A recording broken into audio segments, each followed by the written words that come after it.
So we're here with Prof. Ahmad Murad Merican, Prof. Dato. Ahmad Merican. So today we're going to speak more about Prof's actually topics that we've pulled from one of Prof's books, which is In Other Words, Ideas on Journalism, Science and Society, which is published by ITBM. Yeah, ITBM. So how did this book come? Like, how did you get the idea to just compile these things, or was this like a long time in the making and you've been like writing? This is a combination of a number of years of writing columns in the newspapers. Yeah. I've been writing since early on in 1996. I got my first op-ed column in the Straits Times. And then 2002 I began to write for Learning Curve. And 2011 I began to write regularly for the op-ed pages, op-ed page of the Straits Times until now. Plus also the Learning Curve column until last year when they reduced the number of pages and they reduced their pages for Learning Curve. So I told them actually, okay, in that case I can concentrate on my column in the op-ed page. So in my columns, I realized that a number of pieces on journalism. I see. I wanted to write. My purpose also is to popularize the knowledge of journalism. Not so as people or the public know the essence of journalism, and not to be influenced by popular knowledge of journalism. Okay. There are two things here. I'm trying to deflect that popular knowledge of journalism, that distortion of journalism by the public. When they see, oh, these papers, they don't tell the truth, they're selective, they don't know the functions. They're biased. Yeah. The so issues of fake news and everything. Exactly. And because of that, they move away from the papers. They will not buy the newspaper. They will not read newspaper. They say, this is mainstream, they tell lies. They are condescending on newspapers, condescending on reporters. They will say that this journalist do not cover everything. But these people, when I say these people, I mean across the board, including scholars, intellectuals and professors. They are condescending on newspapers also. So why I write about this thing, because I know they read the op-ed column. I know the op-ed column is not for everybody. They are read by the intelligent portion of society. That's the intelligent part, the opinionated part of newspaper. So they have their own columns or own readers, and these readers are quite educated. So my target is to get these people to read, and my target is to get scholars and my colleagues, professors to read, and to see what journalism is all about. So the idea here is, after writing for a number of years, for almost regularly for 20 years, I selected those pieces on journalism, on various aspects of journalism, and linked that to a number of other columns on society. So what I did was to select looking at journalism as a science, as a craft, as a profession, and looking at the history of journalism, and looking at the development of the studies in journalism in Malaysia. So that's how I came up with this book. How did this come about, Prof? Because we know Prof has informed us that he has training as in political science, in the field of political science. How did this kind of shift towards something which is not political science? It's journalism. It's more of towards reporting. It's more towards the realm of literature, etc. I mean, in terms of my writing. Yes. How did your interest? How did you reach this interest of journalism actually? I have degrees in two different areas. One political science, the other on journalism. I see. I was a student at ITN. Okay? In 1976, I joined the School of Mass Communication. I became a student of journalism. There were 4 sequences: advertising, public relations, journalism, and broadcasting. Yes. I took journalism. I studied journalism there, and then I became a journalist. I wrote. I was employed. I was a journalist with Diploma. Yes. But in ITM, in the late 70s, I was a stringer. Stringer here is a part-time journalist. I was writing for Bandar Yes. also. And after that, I left for the States to study political science. I see. Alright. To do another bachelor's degree. So that's how it came about. So the blending, my first 2 degrees, basic degrees, first degrees are in journalism and political science. And how did you find the environmental difference between the United States, which holds journalism as a hallowed field, Yeah. protected in the First Amendment, the only profession protected by the Constitution of the United States, versus being in Malaysia and the environment here, obviously influenced by English media, by colonial influences? I mean, there's a narrative going on there.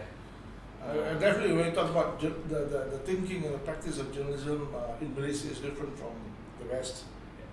And when you talk about the West, even journalism in the Western Europe is different from journalism in America. Yes. So in Malaysia, we're looking at how we've inherited the occupation, the genre, Yeah. okay? The activity, the profession. You can call it by whatever means you want to. It depends on your self-consciousness or your consciousness of the entity of journalism. So some call it a profession, some call it a vocation, some call it a craft, some call it an activity, some call it an advocacy, some call it a literary kind of indulgence. Yes. So in Malaysia, early on journalism was influenced by the Fleet Street, London-based journalism. This was in 1800s, and Malay journalism in 1786, first Malay language newspaper, and it has evolved over the years. In terms of types of writing, in terms of journalistic platform, in terms of expression, in terms of regulation and so on. I would not be condescending on the political climate in Malaysia actually. Yes. Since independence, we have a number of phases. Many people have described Malaysia as authoritarian. To some extent, yes, that holds true with regard to, we have a certain number of legislations. We had the ISA, we have the Official Secrets Act and so on. But over the last few years, there has been space, some space given to the profession. But even so, that space has been overlooked by journalists, because we have been so conditioned over the last, say, 60 years. Suddenly, when we're given space, we don't know what to do with it. Yes. At the same time, the state, the government, the powers that be have a different version, a different idea of what journalism is and what the media is. And our journalists have not provided the proper leadership to advise the government and to lead in the functioning of the profession. I see. So in that sense, I hope things are improved. Things will be improved. Last year they established an initiative for regulatory mechanism for the press. I see. Which hopefully would cater for a fairer, unbiased press, or more freer press. they call it the press council or the media council. Yes. I was involved in the year 2001. I was the co-author for the first report on the press council in Malaysia under the auspices of the Malaysian Press Institute. So since then, I was engaged in several follow-ups, writing for the press council. You can read. There's one article here, Yes. and a number of journal articles as well. And I've been interviewed on the press council, and I've also acted as a reference point. Yes. People, certain parties have come to me and asked me about that. So, I mean, On that point, Prof, on establishing certain amount of controls, you're saying here that it is noticeable that in the past few years, even starting back from the Najib Razak regime, we have been gradually rolling back the so-called draconian controls that were present in the legislative and legal climate here, which governs journalism as a profession. And now, because those controls are being rolled back, we are of course left with a vacuum, which needs to be filled by these protocols and things that you were talking about. Yeah, the climate has changed. There was a seemingly more open system, open climate after 9th of May 2008. But then things are ambivalent. But then when the new government took over post 9th May 2018, they still control the press. And at the current moment, with the new government, we find that the press is still controlled. Control in the sense that it serves the interests of the ruling government, the ruling political party. And this is, it's not a problem for the press to be biased.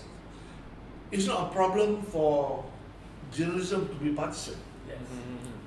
But it will be a problem if journalism were to be bigoted and hackneyed and blinkered. Yes. It'll be a problem if editorials and the position of the papers and social media were to be ideologized.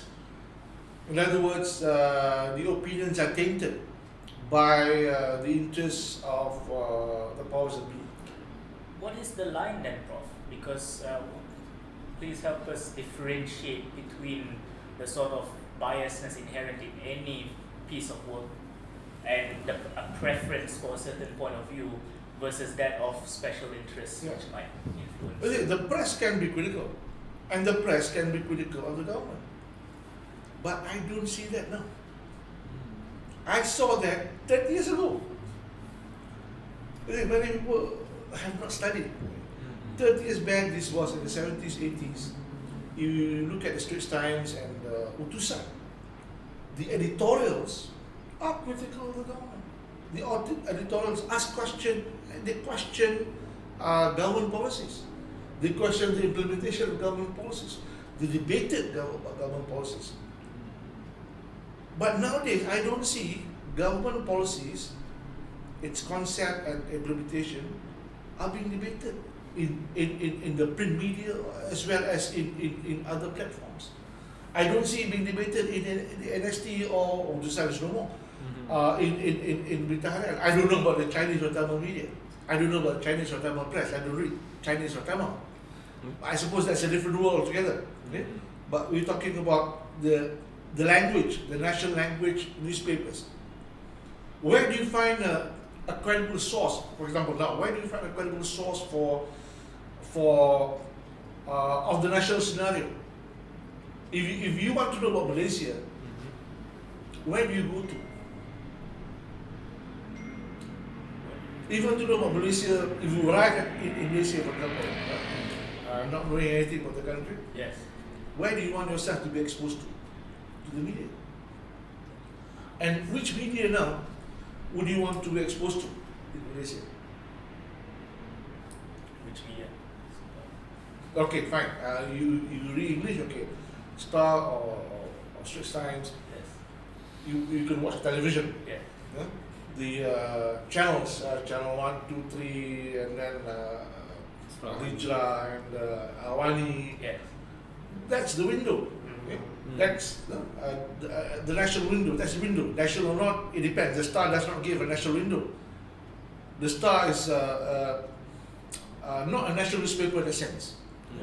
NST, yes. But people criticize NST. People say that the NST is biased. Okay. Now, again, I don't see, as a citizen here, every day I attend to the media, I don't see criticisms, debates, or narrative that questions national policies, for example, or that question governance, that question the actions of the government or political parties in the present media that we have now. I don't see that in the NST, Berita Harian, Sinar. I don't see that on TV. So there's no discourse I, happening.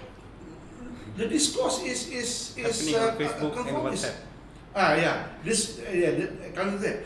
The discourse is conformist, conforming to the powers that be. Otherwise, where do you go to? You go to other platforms. Yes. You go to WhatsApp. Yes. You go to Facebook. The point here is when you go to WhatsApp and Facebook, would you be able to ascertain the factuality and the truthfulness of what there is? The authority. Okay? We every day we attempt to we scroll down our Yes. WhatsApp group and then people post stories and whatever. But what is the authority of those stories? I want to know the authority, the authoritative news. I cannot get authoritative news from Facebook or unless I know the source. Yes. And from there I will evaluate. Well, coming to that topic, Prof, I remember when I was in school and I remember watching an Al Jazeera interview. Yeah. And it was a man called Chris Hedges, and he was lamenting on the loss of print-based media Yeah. and the causative effect being that there is a loss of an ability to verify information. Exactly. And I guess the implication of that, Prof, is that with the sheer volume of sources online, everyone's kind of like dependent on media these days. If you ask many youths who are concerned with world affairs, they will say that I use Facebook mainly not for interaction with friends, but as a news feed. So if you follow a news portal such as Bloomberg, if you follow a news portal such as CNN, for example, or the BBC, Yeah. or any of the RTM channels, for example,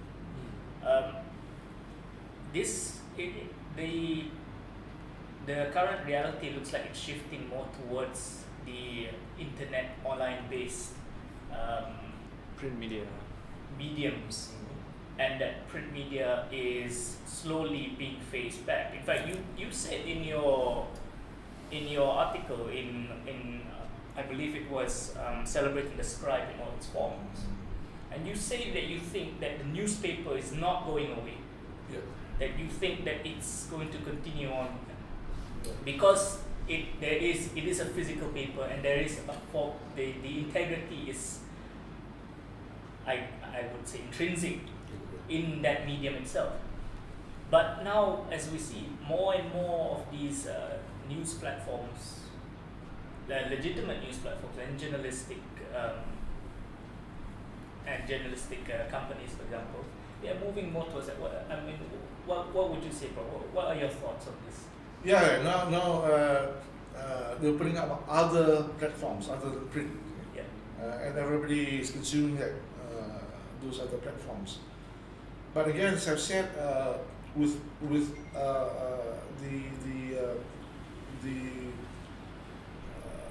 wealth of information around us, we live in a media information rich society, and that has happened maybe 10, 20 years back. So where do we get the authority? One may follow Bloomberg, one may follow legitimate news portals. That could be one source of authority. Yes. Okay? It's not just reading online, but the online has to be an established news media organization. But I think that somehow or other we have to come back to print, because the technology, the medium itself, print itself, the paper itself, the print itself is a symbol of integrity and factuality and truthfulness. I'm not saying truth in the absolute sense of the word. There are many levels of truth. Yes. But we're talking about an authoritative form of information. In other words, if I want to know the news of the day, the story of the day, and to ascertain whether what I hear is correct or otherwise, for example, I would go to the Straits Times, Yes. or I would go to a print media that I'm used to, and number of papers. And I think that print media must make use of it now. Now we find that circulation is declining. Definitely. I think the NST now is what, 40,000? You know? And then 20, 30 years back it used to be about 200 copies Yes. a day, 20,000. Yeah. 20,000 per day, and then 20,000. And Chinese press, Nanyang Xiangpao, has come to 1 billion per day in terms of circulation. I see. But over the years they have been reduced to perhaps about 600,000. That's still a lot, or 500,000. I think now maybe 300,000. Star at that time, one time maybe 15 years back was 300,000 per day. Now I think Star is about 100,000 plus. Still, it's there, but things are declining all over the world. But Yes. not every country is uniform. We find that in certain parts of the world, in India for example, the print media is vibrant. So what can happen to Malaysia is that newspapers should not be printing maybe 200,000 or 300,000 or 100,000, maybe 50,000 or 20,000 will do. And the frequency also may change. But what's important here is that will be the reference point for the news of the day. Yes. And also what we call delayed gratification. In other words, if we are always every second online, Yes. online we get news feeds. Yes. But how do we make sense of the news? How do we interpret the news? We can't interpret every minute, every second. So we come up with say once a week or once every few days publication, still a newspaper, and that will give perspective. That will give argument and debate with what's happening. So in other words, you would say that that would be a kind of medium for kind of just cleansing the air of rumors and etc. that might be One floating function. around. One Our function. function. Another thing is that when we come towards journalism, I mean, you wrote multiple times, and it's in the book, in other words, where I get the feeling that yes, your kind of aversion to social media just comes from the fact that they are not trained in the correct methodologies and techniques and just in general they do not have the education needed in order to interpret events properly in order to report them properly in the proper format with proper language, and you even went so far as to call it a science, and that journalism itself does not conform to our now we would be the mainstream view of a STEM science, for example, which is why it's probably taken a back seat to other more technical fields. My question is, Prof, is that as the world moves forward, as we move towards an AI reality, as we move, and these days we have children who will, I think all children will take smartphones to school, even the less fortunate ones are having increasing access to technology. This is probably the realm where they will play in. My question, Prof, is that what say you of us making well known these controls, these standards of integrity, these standards of professionalism in journalism, to know what the difference between a deadline and a dateline is in going forward in journalism. Not just for journalists themselves as a career, but as people in general, us everyday citizens and children who go to school and teachers and parents and so on and so forth. I mean, what do you think? Yeah, there has to be a renewed concern and a refreshed view of journalism in terms of its essence, in terms of what it constitutes, in terms of the mechanics of coverage, Yes. in terms of what it does to the world and what it does to society. In other words, here one has to make a distinction between the citizen journalist. I mean, those who, for example, what we see on television or in WhatsApp, people covering Yes. events, and to the professional journalist. Yes. So that distinction must be there, and it's good. I think if the nation is to deliberate on who becomes a journalist Yes. and who is not a journalist. Yes. Because when we talk about who becomes a journalist, we're talking about some authority. We're talking about some form of employability. We're talking about some form of ethics and integrity, some mode of public service and social responsibility. Yes. Being responsible to what one does. We're talking about some instance of objectivity, Yes. detaching what one writes from one's own values. Yes. And that's when the man in the street were to cover, then there is no sense of detachment. Yes. One becomes perhaps emotional. Yes. One becomes unnecessarily distorting oneself and what one covers. So here,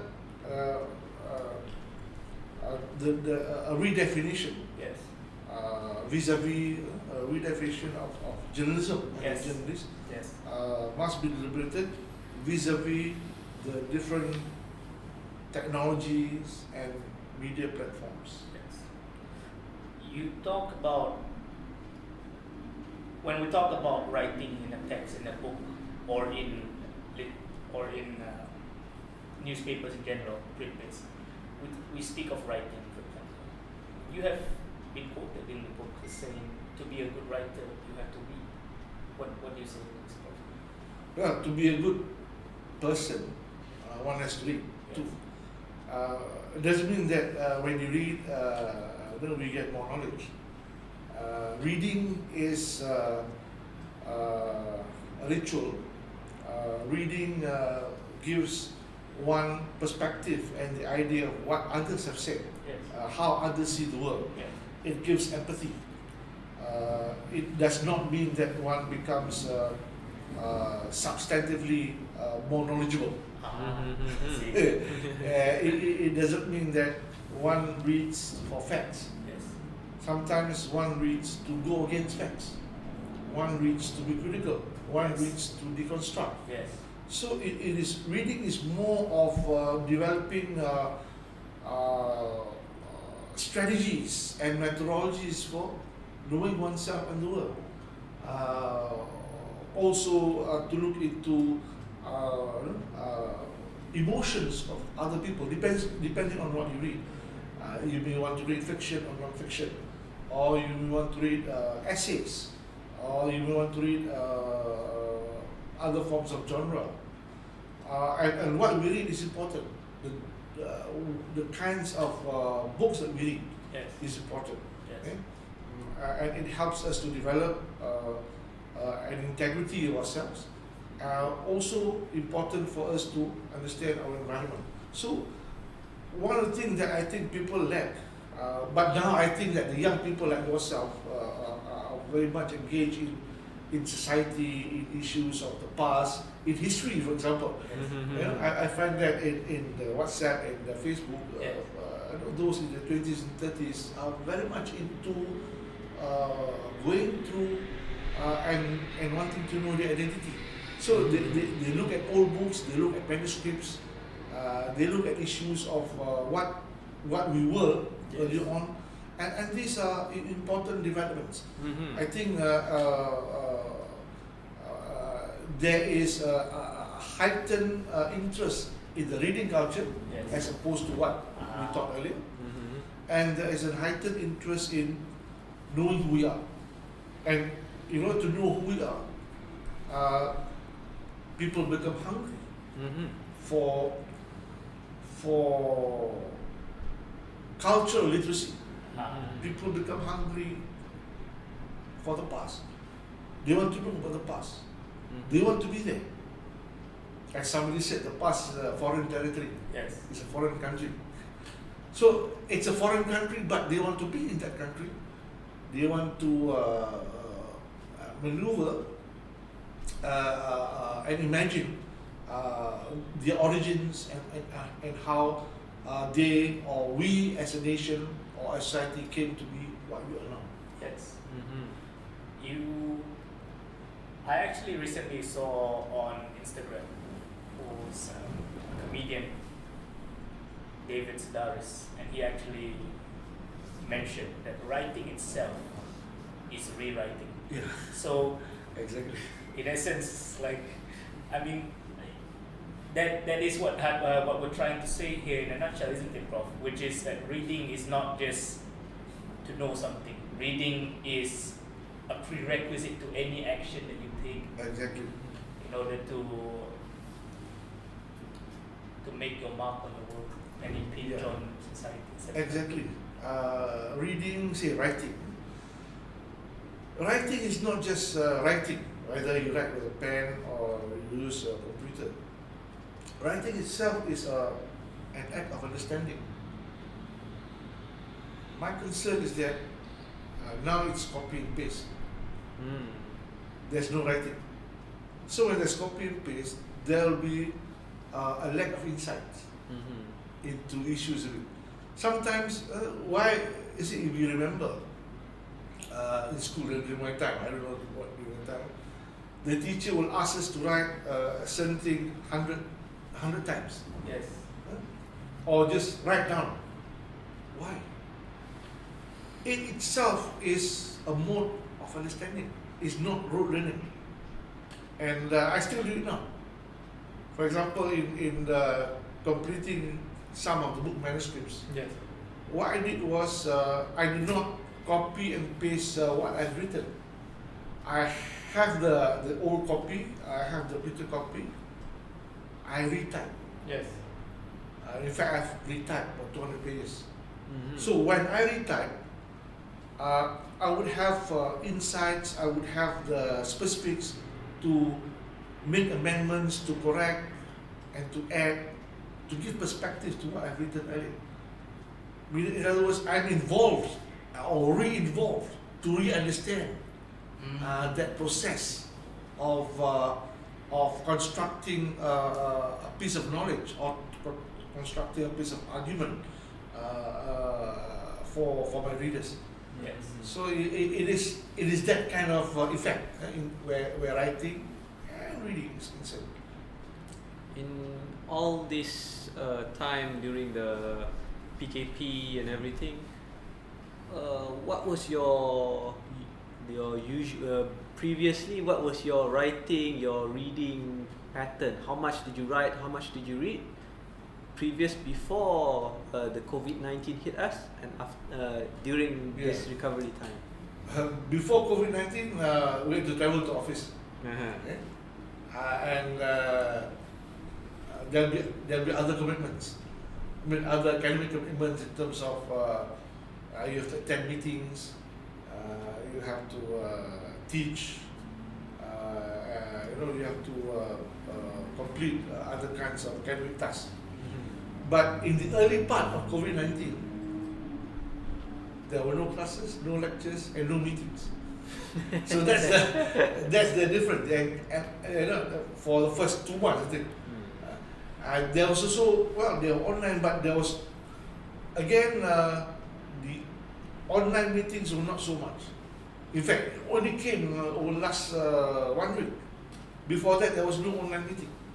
I see.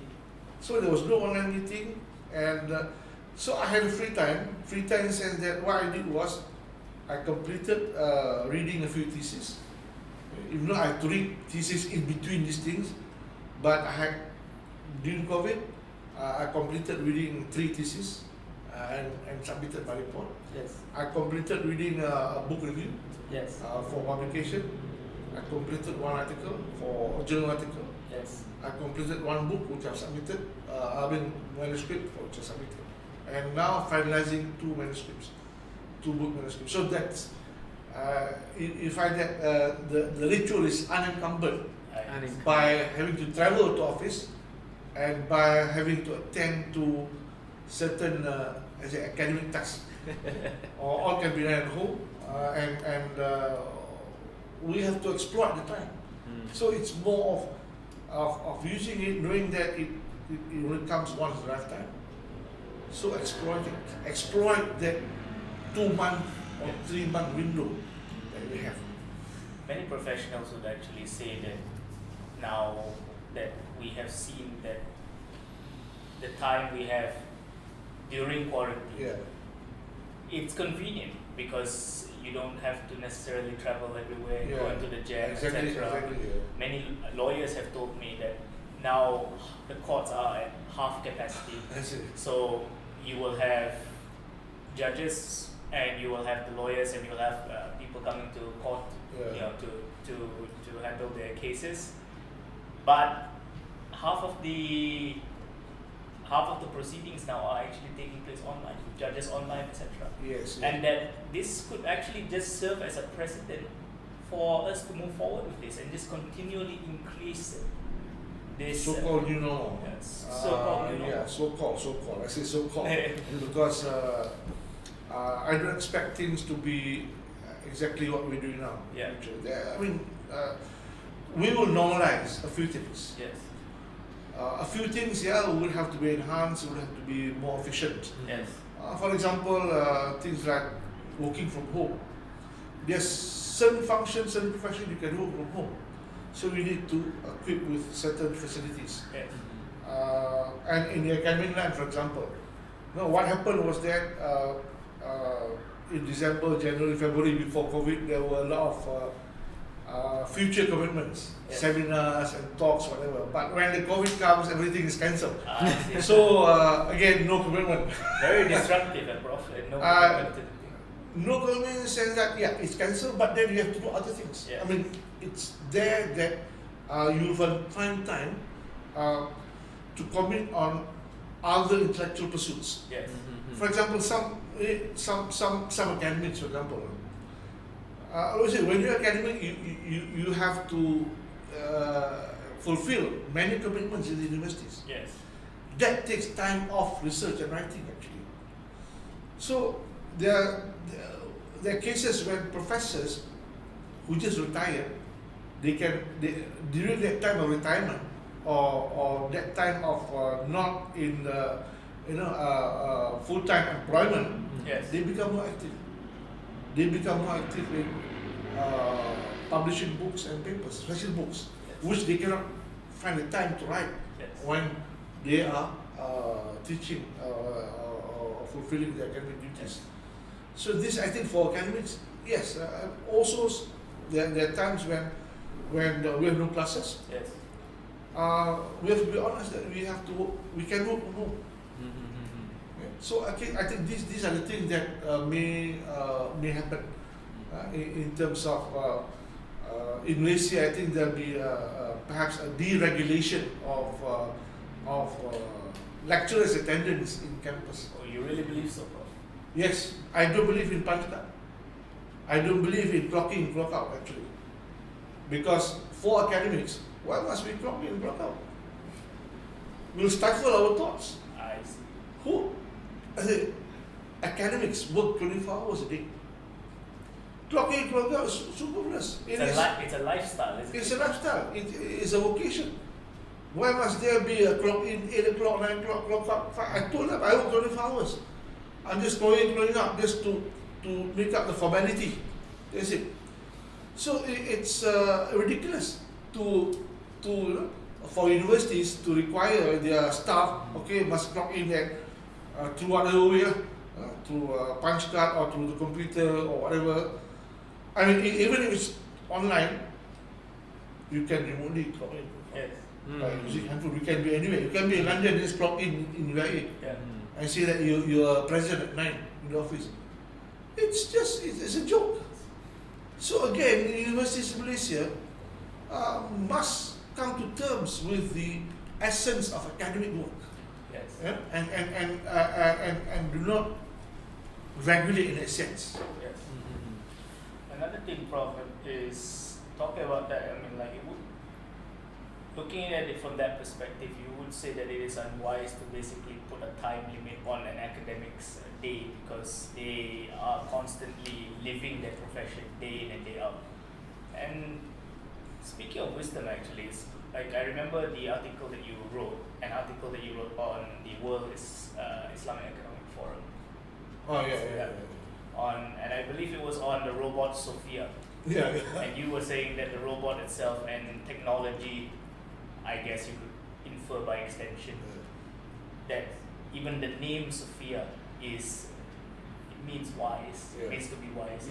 Wisdom. Can a machine be wise, Prof? Do you think that are we expecting too much? Is there a God complex within the human being that they wish to create this kind of mechanical servant, which is kind of ironic considering that even the word robot is checked for forced labor. And even the word mechanic means it's structured, and human beings aren't necessarily structured in that sense. They have spontaneity and impulses, etc. What do you say to that, Prof? I mean, for people who would perhaps accuse you of being a backwards Luddite who does not prefer to embrace technology, what would you say to your critics? I'm a technophobic. I'm not a Luddite. Robots are robots. Robots, they're as good as what human beings make them out to be. Robots don't have agency, they don't have wisdom, we give them wisdom. I think that the inventor of Sophia imagines that the ultimate is wisdom. This Dan Brown's various books that talk about these artificial intelligence, deep artificial intelligence, when we talk about, for example, Tesla, autonomous motor cars, and that's an embodiment of deep AI. But then it cannot emulate the human being. But deep AI can go beyond the human being at some points. These things have been developed in America, also in some labs in Europe. When they try to develop a motor car that can go beyond the semantics of the signage, for example. So these have been developed. But still, the human being will control. If we have autonomous motor cars, it's easier for society, or it's easier for the authorities. It's easier for the alien conditioning of society, and society will be more highly regulated. Very 1984-ish dystopian. Yes, exactly. What would you say towards like regulation versus deregulation, Prof? Regulation, surveillance. And surveillance. What's happening now, post-COVID, requires self-regulation. And suddenly it comes. Now we talk about the use of technology. Yes. We talk about the emergence of AI. We talk about the emergence of surveillance technologies. We talk about even the handphone. Yes. In terms of we scan the GPS, barcode. barcode, and then Google, and then people know where we are. So technology disables us to lie. Yes. It makes things more transparent. And the COVID period is a test period of this transparency. With regard to, for example, work, your employers can control you, for example. And now, for example, when people ask you to appear or to join them in some web meeting, Yes. what excuse do you give? I can't give any excuses. I can't travel. I mean, I say nobody can travel. I can't fly away. Say, I'm talking nonsense. Yes. All the airports are closed. I see. So I have to be around. I can't lie. Yes. So again, the fact that it thrusts transparency upon us makes us more conscious of regulating ourselves. Does that make this reality more Huxleyan or Orwellian? Both. At the same time. At the same time. Exactly. Prof, coming back to looking for self-identity, I mean, we know you're working in discovering back your family, Datuk Jenaton. Yeah. And then, can you give us a little bit about Datuk Jenaton and the importance of it? This is Sorry for that. this is my indulgence over the last 20 years in terms of actively involving in the origins of the family. What I discovered is that in working on the origins of the family, developing genealogies, capturing stories and episodes, it's important to have a focal center. Every family, I think, must have a focal center whereby values, whereby identity would be there. It's a reference point for civilized behavior. It's a reference point to develop a humane society. It's a reference point for us to coach our future generation on respect, on sense of belonging, on integrity, on ethics, based on stories and narratives of our ancestors. So that is one important thing. The importance of keeping a genealogy. It's not just names and dates. It's not just the family tree. Every person in that genealogy would have a story. Okay? And those stories are linked to places. Those stories are linked to events. So that's why I want to capture. Apart from the family tree as being the record of the existence of the family, how far the family goes. The further the family goes, the further we can identify our roots, the more stable we are. The more stable the family is. Because I mean, we talk about tree. The deeper the roots go, more stable will be a tree compared to trees with shallow roots. I see. So the longer you go, the further generation that you go back. Meaning go back here is not to the past, but it's going back to a certain dimension. Yes. Okay? Maybe 6, 7, 10 generations, 20 generations. Of course, everybody goes back to Adam. Okay? But then, when you talk about family tree, when you talk about genealogy, it's going back to people and names that we can connect and we can be familiar with. We have emotional attachment. We don't have emotional attachment to Adam. We may have theological attachment. Okay? We also may have theological attachment to the Prophet. If we can relate to the Prophet directly, then we may have emotional attachment. Of course, yeah, I mean it doesn't exclude that emotion in religion or submission to God. But then here we're talking about a different form of emotional attachment. Yes. If we're talking about our grandfather, third or fourth generation down the line, that we may be familiar with, that we know of, that we may have direct contact, then there'll be more emotion. So what's important here is to stabilize our sense of identity in connecting to the past, and to develop a record of where we come from. And when we talk about Datuk Jenaton, I'm a sixth generation Datuk Jenaton. You can explain a little bit about Datuk Jenaton. Yes. Okay. We would like to hear. For every person, okay, we have many ancestors actually. You and I have many ancestors. Yeah. I mean, you also have. You can come from our mother's side, and our mother's generation. You come from our father's generation. You can come from our grandfather's generation, male, female, and so on. So there are many ancestors. But why do you choose Datuk Jenaton?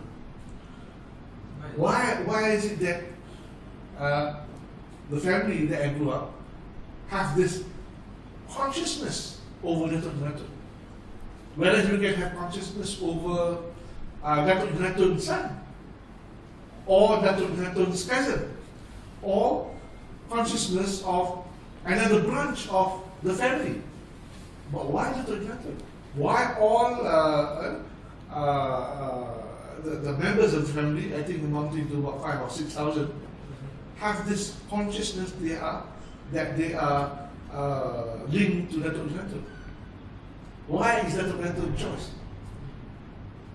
I discovered that as we move from a certain point, okay, there are family narratives. Okay, family narratives to oral histories, to books, to documents, to stories handed down. And in many of my relatives, my cousins, second cousins, third cousins, I find that the narrative of Datuk Jenaton is internalized in their consciousness. They were told by their grandparents, by their father, by their great-grandparents of Datuk Jenaton.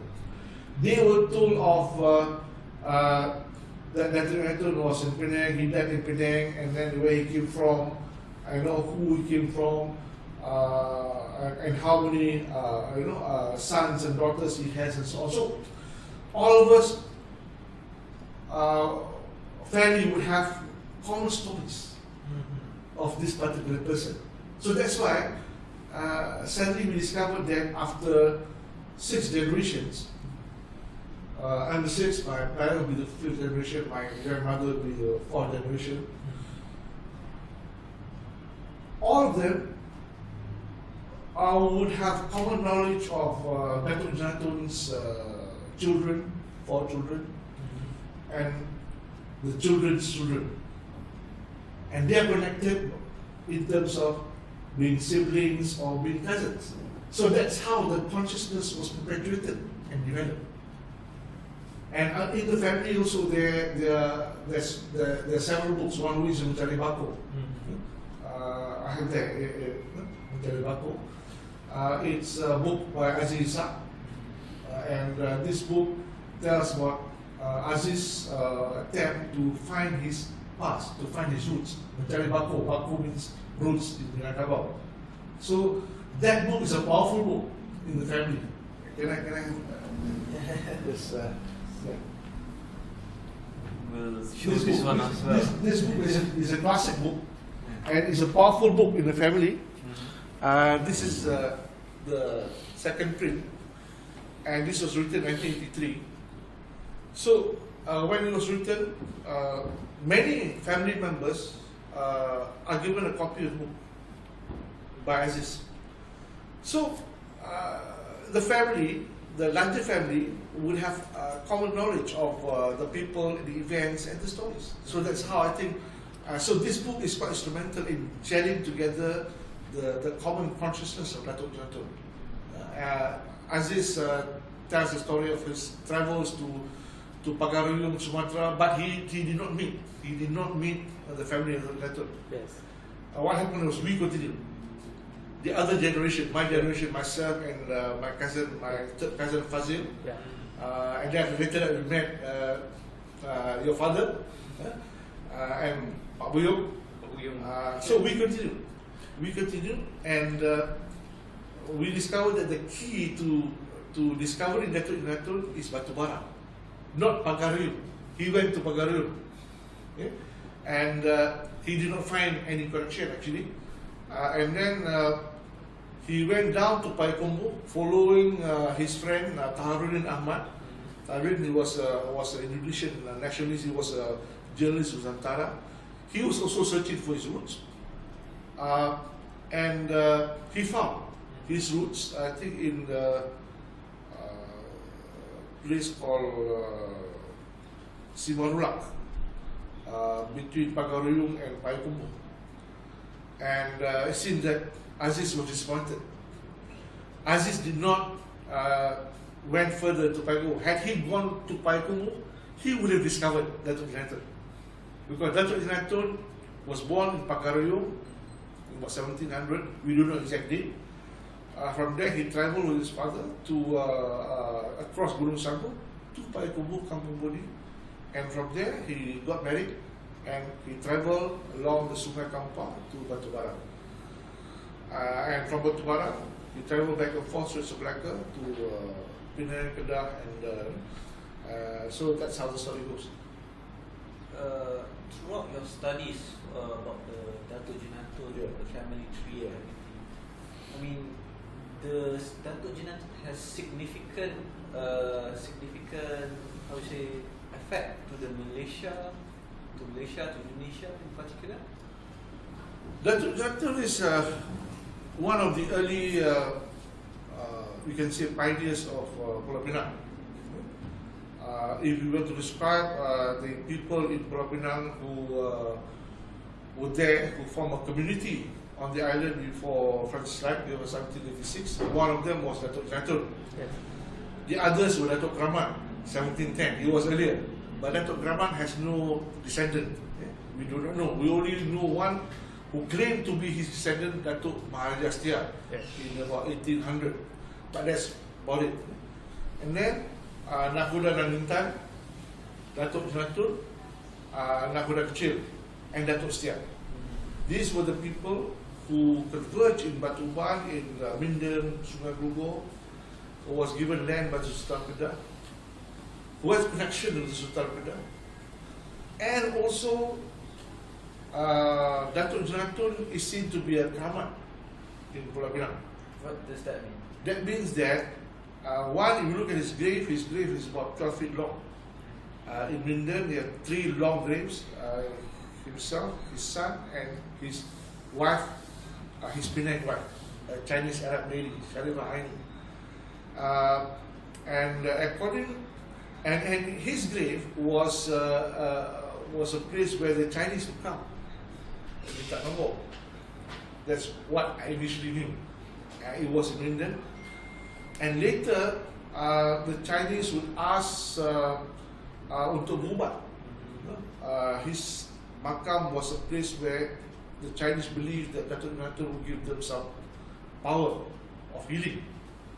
And what we discovered also is that in Batubara, this person was called Jenan, but in Pulau Pinang, he was called Jenaton. Okay? And upon further investigation, the tone, Jenaton, the tone was given by the Chinese. The Chinese worshipped his Kramat. The Chinese gave him the name Naton Kong. You ask some Chinese, and I was told by a Chinese, the Chinese in the 1780s thought that he has some mystical powers. So that tone, the name tone was given by the Chinese. That's what we thought. Because in Batubara is Jenaton, no Jenaton. Datuk Jenaton. But I also thought that the Datuk was also reinforced by the Chinese community. One of the jetties was, I think, with the Chu jetty in Pulau Pinang. Yes. It makes sense because the third wife of Datuk Jenaton was Arab-born, Arab peranakan Chinese. So he could have married to one of them. I'm a descendant of that, not the third wife. You will be the second wife from Batubara. His father is my pangkat, third cousin. Third cousin. From the second wife. So coming back to how did the Jenaton family affected Malaysia? Do you, throughout your studies, did Dato' Jenaton, the family, had any significant parts that you like to? Yeah, I mean, if you look at the Jenaton family, to put one way, there's a number of personalities that are quite well known in Malaysia. One of which is the President of Singapore, Mr. Usak, was descendant of, he's the fifth generation of Dato' Jenaton. And then Aziz Ishak, the founder of, also the founder of Utusan. Utusan Melayu was owned by the Jenaton family. These are people who don't know. The first Malay newspaper, the first Malay language newspaper in Malaysia and Singapore, 1939, was initiated, one of which by Yusuf Ishak and 4 or 5 others. Yusuf led the initiative. He raised funds. He went to Hong Kong to bring back a printing press, and he became first editor of Utusan. And essentially, it was owned by the family. Shares were distributed. Himself and his father, Ishak bin Ahmad. And then his brother Aziz became cabinet minister. And then we have several, Tajul Rosali Ismail, UN ambassador, and then a number of judges, a number of civil servants, and quite a number of our academics also. If you look at the evolution, you see the family itself, by itself, contributes to the evolution of a Malay family in Malaysia, actually. One, the significance of Jenaton as one of the perantaus yang merantau luar from the Ranah Minang, and from there ada banyak levels of rantau. So Datuk Jenaton and his entourage, in fact, Datuk Jenaton, Nagoda Intan, Nagoda Kecil, all knew one another. But what was recorded also that he came with 2 schooners with 90 batak. The bataks are slaves of Datuk Jenaton, actually. The bataks are slaves of the Minangkabau. The only suku in the Malay world that the Batak will be subservient to is the Minangkabau.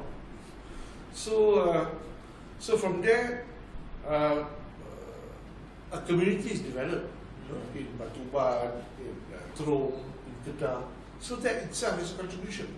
Apart from the known figures, there's so many unknown figures among the Jenaton family that we have to discover. That's why there's a computer project. Yeah. We want to look into the stories from the bottom up, the unknown individuals or the unknown families. I think it's high time that we. The project. What is the project? The project is called Datuk Jenaton Project, an evolution of a Malay family in Malaysia, where we try to list down as many names as possible, places and episodes, and capture those names to stories, entries, about say 100 words, so that their lives will be recorded for posterity, and their connection to the larger family is documented. When we are talking about Dr. Jenaton, the youth looking the search for identity, can you is there a connection here that you can make? Like for example, we are looking through our roots, we know ourselves, but what about society in general? Is it can they, like the Malay roots, are they able to take it from somewhere? Yeah, this is important where every Malay family must keep a family tree. Most Malay families will only know until their grandfather. That's it. After their grandfather, they don't know who their ancestors are. It's important for every Malay family to trace the names of the ancestors, where they came from. Not only that, places where they live, what they do. In other words, geography, history, and so on. So you need to have a geography, because how I develop the narrative narrative is to identify places. Batu Bara, Payakumbuh, Kampung Budi, these are places. Terowong Batu Bara, these are places. And from these places, you get an identity. Similarly, for any Malay family, knowing one's family, knowing one's past will establish or solidify one's identity. And there are multiple identities actually. But what's important in Malaysia is that I think, if we look at the Chinese, for example, many Chinese would know their past more than the third or fourth generation when they go to many generations. The other non-Malays. If you look at the Peranakan Arab community, some of them would go to, they can trace specifically exactly to the Prophet, for example. So again, because we don't have surnames, so it's quite difficult. So the documentation is important, writing is important, looking into the broader history of where the family comes from is important, but we have to start with our own family. And we have got to ask those still living, or father, mother, grandfather, grandmother, and try to trace. At least try to document as much generation as possible. But what happens if you don't know your history? What would happen? What would you foresee? What's the problem when these people ignore their own history? If you don't know your history, we cannot move forward. We don't have a future, because our future lies in the past. Our future lies in history. I discovered this. I mean, this statement is not from me actually. It's from a Maori chief. I attended a conference in Auckland in 2014, and on the way back, he sent me to the airport. And they were very much interested in linking with the Malays. Some of them were part of the New Zealand Army in Malaya in the 60s and 70s. And they're trying to reconnect to the Malay world. They're trying to reconnect to the Malays. They know that they come from South Asia. They know they're part of the Malay world. And they said that this Chief Batu, he said that, our past is our future. Then I responded, oh, you know what time is. Meaning to say that the past is not just a remote past. Time is cyclical. In other words, the present will be the past, and the present has been the future. Yeah, what's happening now, today, what's the future when we talk about it? That we're going to talk about, do a recording here. So, 3 or 4 weeks back, today is the future. And so now is the present, and the present is the past. So, in other words, history is not just a linear sequence of time. It's cyclical. So similarly, for every person, if we have this cyclical sense of time, we will be closer to our ancestors. In other words, if I want to link to Jenaton, for example, it's not just 200 years, 300 years, isn't it? 300 years, 1700, 300. It's not just 320 years or so. It's just 6 people. You compare that dimension of 320 years and just 6 people. Or, in fact, 4 people to live with Jenaton for me. My mother, my grandmother, my great-grandfather, and Jenaton's son. Listen, 4 people. And I come to Jenaton. So that overlapping interplay of time and space is important for that proximity. So every, you want to know about the past, that kind of proximity is important.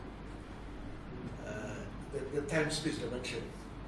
If we don't know, in other words, if we don't know the past, we don't know our identity. We do not know how to move. We cannot plan our future. We don't know who we are. We don't have a sense of self. It's not just identity. Yeah, it's a new construct actually. Do we lose our humanity if we? Yeah, I mean that overwhelming concept of overarching concept of humanity, but we do not have a sense of the specifics of culture. We do not have a sense of pride. We do not have a sense of the variety of the network of space. Because when we talk about genealogy, it's the web of interconnectivity. So the web of space that we are, both virtual and physical, that we have built. Because we are formed by our ancestors. Yes. We are formed by history. We are configured by the past. Who says history is not important? We are products of history. And we in turn will configure on the future. How deep does this go, Prof? Does it go only to the sociological level, or does it go straight to the genetics and the microbiome? It is both. It includes genomics, sociology, culture. In other words, genetically, for example, that will be the fundamental link or network. But genetics itself cannot inform us about our worldview, about our culture. That will have to be factored in. If we want to do that, then we have to factor in folklore, narratives, and so on. So it is, genetics, ethnicity, narratives, geography will have to come in. What comes first, Prof? What is top of the list? prioritize? It depends on our experience. Sometimes what comes first will be our parents. I mean, not in terms of filial piety and so on, but our parents in terms of we know who they are. Yeah, biology, being their progeny, biology, and this biology will be linked to aspects of kinship, aspects of ritual, and the larger culture. Each family has a ritual or certain things, and the extended family has a certain way or mode of doing things or looking at things. So that would be in that order. But if you look at it objectively, without any sense of emotion, then you can go back to the DNA. So there are two things here. Whether one wants to include one's emotion in it. I'm emotional when I talk about. I mean, Emotion not in terms of, being emotion, mean that being emotional does not mean that one is irrational. Okay? So when you talk about Jenaton, yes, I have the emotional side. I'm emotional. There is the emotional dimension. I cannot detach my values and be objective. Yeah, this is Jenaton. So I'm part of it. I'm integral to it. But when you talk about genetic research, that's biological, that's genetics, so it may be esoterics, and it may be abstract to me, because genetic research would be, again, I may know my ancestors, but also I may know other ancestors who have the same, who may be the same similar gene pool, for example. Yes. Somebody related to us that, like some of us have done this. I've been procrastinating over the last 30 years to do genetic study on me, to find out my DNA. Yes. But inshallah, I'll be doing it soon. Well, we'll be anxious to find out what the result of that DNA test is actually. The DNA will actually enrich us of our humanity. Will enrich us in terms of our connectivity to others that we don't know, that may not be socially related, that may not be culturally related, but nevertheless are related. So the helical structure of the DNA is itself a tangible link for us to the past. Yes, depends on how you look at it. I'm not a scientist. But in my study, I've engaged myself with genetics, and genetic itself cannot inform us on our ethnicity. For example, let's talk about the Malay genes, so-called. It's not Malay genes; it's just genetics. It's DNA, where based on the Out of Africa theory, okay? Which was popular in the 1990s, I think. I don't remember. And they identified several waves of migration, and from these waves of migration, last 70,000 years back, and then they discovered that there is a certain repository of genetic pool in the Sunda platform, Sunda shelf, and because it is in a geographical area that we identify with, that we call South Asia, that we call the Malay Bandar.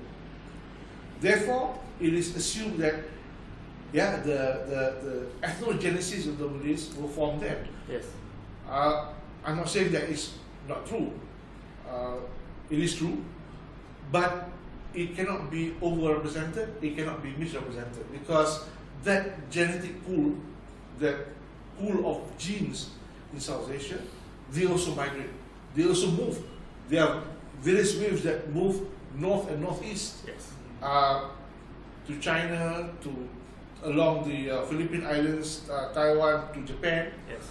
Interestingly, Japanese anthropological literature in the 1920s, early 1900s says that the Japanese are ethnically Malays. Culturally, they're Chinese. So that was the belief in Japan, actually, because of that movement. Okay? That movement, look at the map. From Peninsula, you go to Borneo, from Borneo to go to Palawan, and then Luzon, yes, and then Taiwan, that chain of islands. And then they move to Kyushu and Honshu. So that's how the Japanese formed their ethnicity. Culturally, they got it from their western part, which is the Chinese mainland. So that was the belief. Now the Japanese believe it differently. So again, what was science or is science taken to be a fact can change. Yes. And also there's another one that moves south to the Pacific Islands, to Hawaii and New Zealand and Rapa Nui, and also another group about 1,500 years back moved west to Madagascar. So again, that's another discourse on the origins of the Malays. I think that I think that is a topic for another day. Do you have anything else to add? No, I would just like to thank you, Prof. Murad, for graciously entertaining us in your home and allowing us to conduct this interview of you and gain your very insightful thoughts into the subject. And yeah, you can actually, are you on social media, Prof? Any social media at all? Yeah. And we'll actually link Prof. Murad's Facebook in the description, so you guys can check that out, and you guys can check his work and his all his writings. And Yeah, Facebook was. I mean, I'm not in Instagram or whatever. I don't know. Yes. There's no WhatsApp, Facebook, and that's it. Yeah. I want to support people like you, young people in your endeavors to create. To me, it's creating consciousness Yes. to society through various channels. I think this is important. I commend you for your effort. And I've known a few people, for example, some in the book distribution, the young people who distribute books, who collect old books, Yes. who are custodians. So again, I know you people are young custodians of culture. You people will determine, will configure on the future. So these are the things that need to be perhaps narrated. Yes. Doesn't mean that what is narrated is correct. Yes. Things need to be corrected, amended as we go along. Even people of certain age do not mean that they have wisdom. Yes. Sometimes the wisdom comes from the younger people. So this is how I will look at it in terms of the interaction, and the questions asked are important, because the questions asked will elicit the answers. So if you ask the wrong questions, you get the wrong answers. You have the right questions, you get the right answers. And the size and the complexity of your questions also determines how wide your world is. Yeah, right, exactly. Yeah, exactly. So in your case, I think that in part of your project, developing the right questions are important. Formulating what? Yeah, formulating and developing and asking the right questions. That's when, because I noticed that there are quite a number of people, some journalists, for example, or some students they interviewed me. I was waiting for some proper, appropriate questions that meets the objective, Yes. but they never ask. So your objective have to your questions have to conform to your objective. Yes. Then only you get what you want. And with that, thank you very much for joining us today. Thank you. And you can follow Prof. Murad on Facebook. Thank you. Thank you very much. Please.